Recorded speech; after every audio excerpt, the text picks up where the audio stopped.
Don't do it, I told Bretto in a warning tone, not even looking up from my burger. The new security officer had curled up his raptorial appendages in disgust at the human food, but I had been stationed on X-51 long enough to have learned to love the odd cuisine of our galactic neighbors. Said cuisine was why I had brought Bretto to what the humans called the station's food court. But, Blipey, it's pink, he said quietly, one of his eyes moving a bit to glance at the new human, who had sat at one of the tables a few feet away with a couply other of the bipedal species. Brito's own dark red chitin marked him as a warrior, while my own blue had set me on the path for bureaucracy. Yes, she is, I said, emphasizing the appropriate pronoun. Bretto clearly didn't have much, if any, exposure to aliens, which was going to be a problem on a customs and border station like X-51. But a human is not a chroma, and their skin color doesn't mean the same as our chitin. But Blipe, she's speckled, he protested again before taking a bite of his baked Crassius fish. The human had begun chatting amiably with a couple others, ones with darker complexions that someone like Bretto wouldn't confront recklessly. Them I knew, Leroy and Javier, but the woman must have been one of the many cargo pilots that passed through the station. Yes, I can see that, I said, talking to Bretto in much like I would a hatchling. But again, a human is not a chroma. Their patterns don't mean the same thing as they do for us. Bretto's solid color, except for a slight gradient to black at the edges of his shell segments, marked him as a pure fighter, one of the fiercest of the Chroman Alliance, and not someone any other chroma would want to piss off. My own iridescent stripes placed me as an administrator. I might have even been able to go into politics if I had wanted, though I lacked the rainbow hue of nobility, let alone the shine of royalty. But she's got orange antenna, Bretto said, seemingly less concerned with discretion now.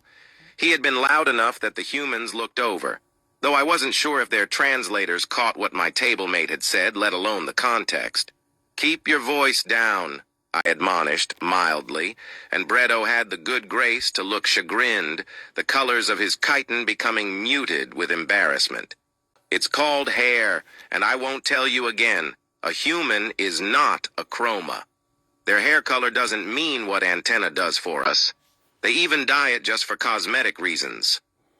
Bretto's antennae were as red as the rest of him, showing his focus in combat readiness. He wouldn't even make a good scout. So intent was he on fighting. My own were green, which I was proud of, as it showed how much I had studied nonverbal communication, a must when dealing with aliens, especially ones like the humans. Just leave the human alone, or you'll regret it. No, Bretto said, his antenna waving back and forth in disbelief. He unfolded his 6 walking legs to stand. I've figured it out. You're messing with me. You think you're so much smarter than me that you can make me believe anything about some weird alien. I mean, come on, they don't even have a shell. I moved my antenna up and down to show my resignation. Fine, do what you want, but keep in mind that you've been warned and will be solely responsible for the consequences of your own actions. Bretto walked over to the humans' table, and Leroy, the man who had told me to simplify his skin color to black, looked at me. I waved my antenna again, showing him I had tried to warn Bretto and had been ignored. So, how much does she charge for a night? He asked the 2 men, ignoring the woman completely. What the fuck? The woman exclaimed, shooting up to her full height. She stood eye to eye with Bretto, making her short for a human, but no less formidable for it. I saw what Bretto clearly missed, that her face was rapidly turning red with anger, though the brown speckles still showed through. Siobhan, hold on, Javier said, standing to move between her and Bretto. He's new, just got to the station today. His supervisor is right there, and I'm sure the Chroma HR is going to give him a write-up. Don't pick a fight. I ain't picking a fight. That overgrown shrimp cocktail just called me a whore. Of course you are, Bretto said, making me sigh. Look at yourself. How could you be anything else? Oh. Look, new guy. Leroy said, trying to gently push Bretto back, though the warrior wouldn't let himself be moved. You're well new, so we're giving you a pass on this one, but what you just said is extremely offensive. So just apologize to Siobhan and let Blipe take you back to the office for orientation. Better yet, you giant prawn, get your sorry ass back to whatever backwater fen you crawled out of. I sighed, knowing what was about to happen. It seemed to happen every time some new red shell got transferred out here. Javier and Leroy knew too, both moving quickly out of the way. Bretto punched the human, the crack of his front appendage connecting with her face, loud even in the large room. "Fucking hell!" Siobhan exclaimed, her head rocking back from the force of a chroma punch. She sniffed in that unusual way that humans had, then touched her hand to under her nose, her fingers coming away red. "Fuck you too, then!"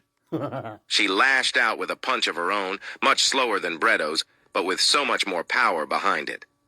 To Bretto's credit, he did try to step back, but chroma aren't that agile out of the water. There was a crunch as she connected with the middle of his thoracic section, and he hit the ground hard, wheezing for breath.